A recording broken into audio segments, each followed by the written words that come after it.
For decades, an assumption has quietly governed the strategic landscape of the Western alliance, that Canada, the steadfast and predictable partner, would inevitably follow the lead of its southern neighbor on major military procurement. The world, particularly Washington, assumed Canada would continue nursing its aging fleet of CF-18 seconds while waiting in line to purchase the next American-designed platform, thereby maintaining a steady, if cautious, defense posture. That assumption is now being decisively shattered. Behind the closed, careful doors of Ottawa's defense establishment, a seismic shift is occurring. Our nation is not simply looking to replace old equipment, it is seriously exploring what may be the boldest military procurement decision in decades: the acquisition of Sweden's sophisticated Gripen fighter jets. This is not merely a change in manufacturer, it is a fundamental rejection of strategic complacency and a profound affirmation of Canadian operational necessity. To Canadians aged 40 to 65, those who have witnessed our nation's proud, yet sometimes understated, role on the world stage, this move should resonate deeply. It signals that our government is ready to assert true autonomy, redefine our air power strategy, and, critically, take robust control of our own defense destiny. This decision is about more than just jets. It is about Canadian sovereignty, industrial resilience, and strategic foresight. The immediate shock to our allies comes from the very nature of the Gripen itself and what its selection implies about our national priorities. For generations, the alignment of military choices with U.S. recommendations has been the cornerstone of Canadian defense planning, ensuring seamless interoperability and shared logistics. The idea that Canada might break away from this established tradition, choosing a European jet engineered for ultimate operational flexibility rather than tight alliance dependency, is sending a palpable shockwave through both Washington and NATO capitals. This is where the true analysis of this strategic choice begins, contrasting the two dominant philosophies of modern air power. The F-35, while technically advanced, comes with a strategic cost, its complexity and dependence. It is expensive, highly dependent on U.S. software, and subject to centralized control. This reliance creates vulnerability and constrains our ability to adapt, maintain, and upgrade our assets quickly and independently. The Gripen, by contrast, offers a platform explicitly built for independence. It is engineered to operate efficiently in extreme conditions, a feature that speaks directly to the reality of the Canadian experience. It is designed to operate in extreme conditions, from short, rugged airstrips to even public highways in a pinch. This robust, modular maintenance structure and rapid turnaround capability are not just desirable traits, they are fundamental requirements for effectively patrolling the sheer scale of Canada's Arctic and northern regions. Furthermore, the Gripen carries a sophisticated electronic warfare EW suite capable of countering modern threats. This gives our pilots the crucial flexibility to conduct surveillance, robust air defense, and complex multi-role combat missions, all with a dramatically smaller logistical footprint than its American counterpart. The conclusion is inescapable. The Gripen is not merely a replacement for our current jets, it represents a fundamental transformation of Canada's approach to air power. It prioritizes self-sufficiency and operational realism over political expediency. The reaction from Washington has been a predictable yet significant mix of surprise, caution, and genuine concern. For decades, the U.S. defense industrial base and logistics planners assumed Canadian procurement would automatically align with American programs, thereby ensuring effortless interoperability, ease of maintenance, and shared strategic planning. A move to Gripen disrupts this expected continuity. It immediately raises questions about interoperability in joint missions, potential intelligence sharing constraints, and Canada's long-term reliance on NATO standard American platforms. However, the deeper concern in U.S. defense circles is the precedent this decision sets. If Canada, one of the U.S.'s most reliable and proximate allies, can choose a major defense platform independently, what prevents other NATO nations from following suit? Suddenly, the U.S. faces the possibility of an alliance structure where smaller nations prioritize operational logic and national sovereignty over political alignment and standardized procurement. For the Canadian audience, this element of the analysis is a source of quiet pride. For too long, our defense choices have been viewed as a footnote to American policy. This procurement process is forcing our allies to recognize that Canada has its own distinct, vital security needs, particularly in the Arctic, that must take precedence. It is a sign of a mature, sovereign nation making choices in its own best interest. The North Atlantic Treaty Organization, NATO, response is equally complex. The Gripen is, in fact, fully compatible with NATO communication and data link protocols. This is a crucial detail that undercuts much of the interoperability anxiety. Yet, the alliance must still adapt to a major member nation operating a core fleet that is truly independent from American centralized procurement systems.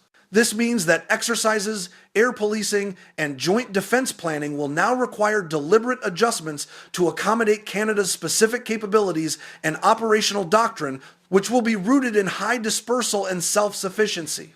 Analysts in Brussels have already noted that the Gripen's unique capabilities, specifically its dispersal capacity, superior Arctic performance, and electronic warfare potential, could actually strengthen NATO's critical northern flank, provided the integration is handled correctly. In essence, Canada's move forces the alliance to rethink outdated assumptions about standardization and command chains. Rather than being a liability, our independent choice presents both an opportunity and a complexity to collective defense planning. It drives the alliance toward a more flexible and adaptable structure, a necessary evolution in an era of renewed great power competition. The original source makes a powerful case for the Gripen being a transformation of Canadian air power, and this is rooted in its technical specifications that directly address our most pressing operational timeline: Arctic readiness.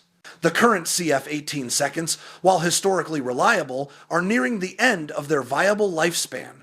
The Arctic has been identified as one of the most contested regions in the world, a strategic reality driven by both climate change and Moscow's heavy investment in military infrastructure across the north. Russia has deployed radar installations, forward bases, and advanced aircraft in regions that were previously unmonitored.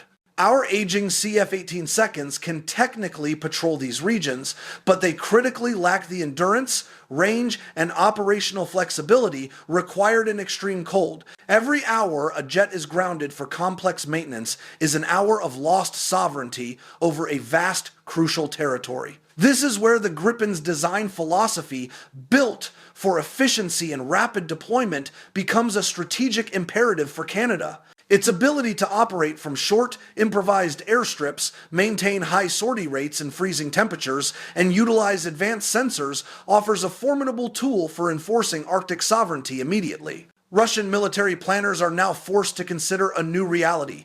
Canada could deploy a network of dispersed, highly survivable fighters capable of effective monitoring and deterring activity in areas once considered safe from continuous Western surveillance. The timeline for acquiring and deploying a capability that can operate effectively in these challenging conditions is critical, and the Gripen offers a pathway to this capability faster and more sustainably than alternative options dependent on complex, fixed infrastructure. For the audience of 40 to 65-year-olds, the core appeal of this decision rests on the idea of self-reliance and national pride. We have long been a nation of innovators and problem solvers.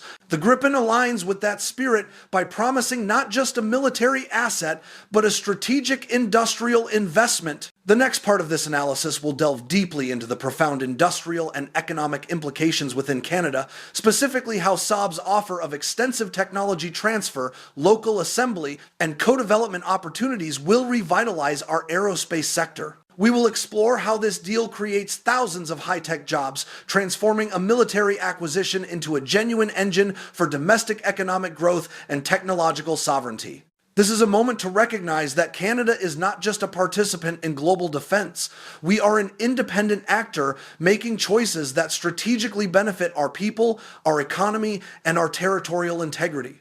What are your thoughts on this unprecedented move towards strategic autonomy? Do you believe this focus on Arctic capability and operational independence should outweigh the traditional benefits of alignment with our southern neighbor? Join the discussion below and let your voice be heard on the future of Canadian air power. The first part of this comprehensive analysis firmly established the profound strategic implications of Canada's potential pivot towards the Gripen, illustrating how this move represents an essential act of asserting operational autonomy and breaking from decades of alliance inertia, especially concerning the critical imperative of Arctic defense and the inadequacy of simply relying on our aging CF-18 seconds. Yet, the true depth of this transformation and the most compelling reason for national pride and widespread support lies not solely in the military sphere, but in the unprecedented economic and industrial opportunities that this particular procurement model presents. Opportunities that stand in stark contrast to previous, less nationally beneficial military acquisitions. This is a moment where defense spending translates directly into domestic prosperity and self-reliance. The industrial and economic implications within Canada are arguably just as crucial and far-reaching as the military ones, promising a true national renaissance. Saab, the Swedish manufacturer, has distinguished its offer by proposing an extensive and meaningful package of technology transfer, local assembly, and co-development opportunities. This commitment goes far beyond the typical, often superficial, industrial offsets usually associated with massive defense contracts. It signifies a genuine partnership where Canadian aerospace companies would become integral and long-term participants, tasked not just with simple assembly, but with manufacturing key components, integrating complex systems, and, most critically, performing all maintenance and upgrades of the entire Gripen fleet domestically. This promise of extensive local manufacturing is a vital component of the national interest and a powerful economic engine. It possesses the potential to create thousands of high-tech jobs, providing a significant and necessary revitalization to Canada's established aerospace sector, thereby cultivating a new generation of highly skilled engineers and technicians trained specifically on cutting-edge fighter technology. This is where the Gripen model diverges sharply from competitors, particularly American programs, which typically limit foreign production access and centralize all control over critical, proprietary software and systems. The Gripen proposal ensures Canada maintains real, substantive control over its fleet maintenance, its future upgrades, and its operational customization capabilities, meaning our sovereign decisions regarding our defense are not held hostage by external supply chain politics or foreign corporate scheduling. This is why the deal transcends simple hardware acquisition. It is a strategic industrial investment aimed at securing our national technological base and maintaining true operational independence. For Canadian citizens, especially those who remember previous large-scale procurement decisions where national benefit was secondary, this commitment to building domestic capacity is a potent and tangible symbol of self-determination.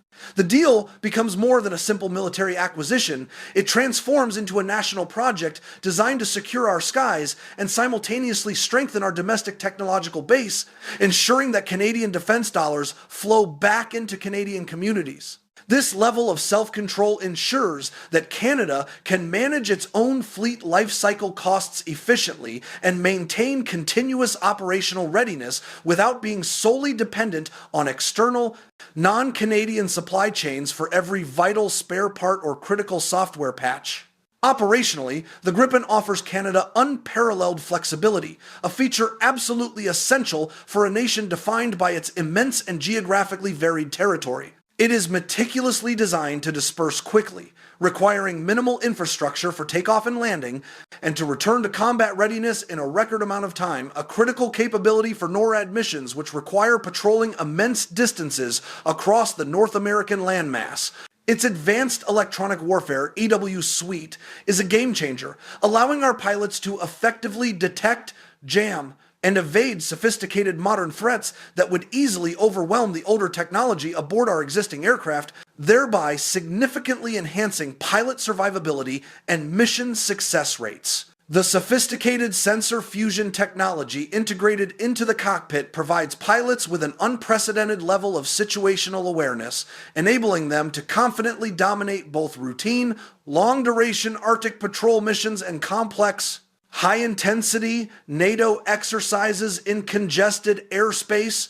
Crucially, The aircraft's modular maintenance and rapid turnaround capability mean that even a relatively small number of highly trained ground crew can keep a substantial fleet operational under extremely dispersed and challenging field conditions. For a country with the largest territories and the harshest climate conditions in the Western Hemisphere, this level of operational adaptability is, quite simply, priceless and non-negotiable. Beyond sheer military capability, the economic advantage rooted in the operational cost structure cannot be overstated. The Gripen is documented to be significantly less expensive to operate than the F-35, boasting lower costs both in terms of routine maintenance, labor, and fuel efficiency. This tangible economic benefit translates directly and immediately into greater national security capacity. The Canadian government can leverage this efficiency to acquire a demonstrably larger fleet for the same overall budget, train more pilots to a higher standard, and, most importantly, invest the resulting savings into complementary technologies essential for a modern fighting force, such as unmanned aerial vehicles, advanced Arctic surveillance systems, and robust cyber defense infrastructure. This strategy ensures that Canada strengthens its entire holistic defense posture sustainably rather than simply replacing old jets with a smaller, highly capital-intensive fleet of high-end aircraft that require substantial, costly, and fixed infrastructure improvements. The Gripen allows Canada to expand its capabilities in a way that respects the careful management of public finances, demonstrating a blend of shrewd fiscal responsibility and advanced strategic acumen, ensuring we maximize every defense dollar spent to achieve maximum sovereignty coverage. Politically, the potential choice of Gripen sends an unmistakable, though perhaps subtle, message to both our long-standing allies and our determined adversaries. Canada is asserting that it will no longer passively follow the path of least political resistance. It signals a strong national willingness to evaluate military technology strictly based on operational needs, proven cost-effectiveness, and absolute national sovereignty, rather than basing the decision primarily on alliance politics or historical habits. This decision has ramifications that extend far beyond the immediate sphere of fighter jets. It fundamentally changes how other nations, both friendly and adversarial, perceive Canada's role in global defense planning, the security of the Arctic, and its contribution to NATO operations. It decisively signals that Canada is both capable and willing to make independent, sovereign decisions to secure its own skies, protect its vast borders, and advance its strategic interests based on Canadian reality. The Arctic dimension remains the critical strategic anchor for this entire justification. Climate change and the resulting melting ice have not only opened highly sought-after new maritime routes, but have also dramatically increased resource competition and heightened military interest in the region, particularly from Russia. Canada's ability to maintain real-time situational awareness and effective control in these vast, challenging northern territories has never been more important. The Gripen, with its inherent short takeoff and landing capability, superior cold weather endurance, and advanced sensor packages, provides Canada with the necessary, actionable means to project power and decisively enforce sovereignty in ways our current fleet is simply incapable of achieving. The ability to conduct dispersed operations from hastily prepared Arctic strips and improvised airfields ensures survivability even under direct attack, effectively transforming Canada from a reactive presence into a credible northern power, fully capable of deterring geopolitical rivals in the high north. The dedicated men and women of the RCAF, our highly professional pilots, stand to benefit enormously from this transition, a fact that speaks directly to the future quality of our armed forces. The Gripen's highly user-friendly cockpit, combined with its advanced digital avionics, allows for rapid mastery and exceptional operational flexibility across multiple mission types. It is an aircraft that is agile, versatile, and specifically optimized for modern multi-role missions ranging from high-speed interception and detailed reconnaissance to complex electronic warfare. Training programs can be tailored specifically to the unique operational demands of Arctic flying, complex NATO joint exercises, and successfully engaging emerging threats.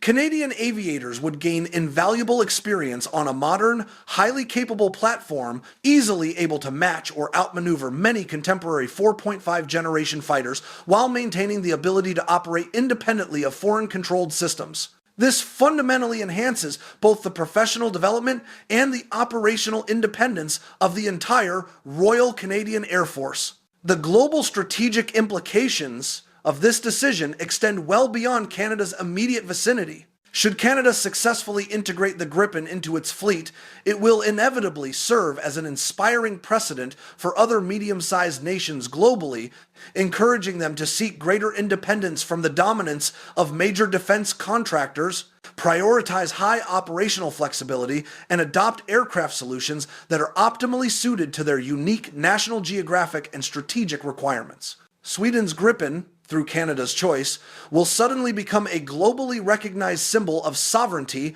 efficiency, and proven survival capability in contested airspace. Countries that have historically relied heavily on standardized American jets may be prompted to seriously reconsider their long-term options, thereby creating a genuine ripple effect across global defense procurement practices.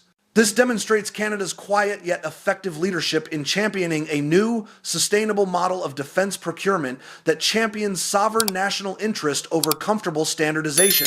As this decision progresses towards its final conclusion, it is unequivocally clear that Canada's potential Gripen acquisition is not simply a technical measure to replace aging aircraft. It is a powerful move about reasserting full national control, demonstrating profound strategic foresight, and firmly positioning the country as a confident, forward-looking defense power. Every single aspect of this analysis, from the gains in operational capability to the crucial industrial development, from immediate Arctic readiness to the long-term strategic political signaling, points definitively toward a transformative and historic moment in Canadian defense policy. This move shocks Washington by challenging their assumed alignment. It forces NATO to reconsider its integration dynamics and fully acknowledge the unique, decentralized strengths brought by a more capable member.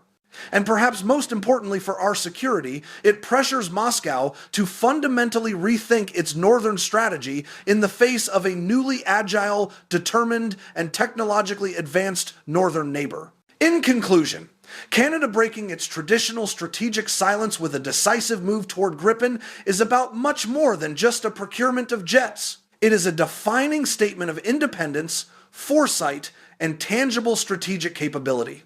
It represents a bold and necessary decision to control its air power destiny, proactively protect its vital northern territories, and build indispensable domestic aerospace capacity. This is truly a defining moment in Canadian military history, one that has the power to reshape alliances, redefine Arctic defense, and fundamentally alter global perceptions of Canadian air power for decades to come, ushering in an era of true, self-reliant sovereignty. This is a future Canadian citizens can and should embrace with deep national pride. The discussion on this historic decision is absolutely vital for the future of our nation's security and prosperity.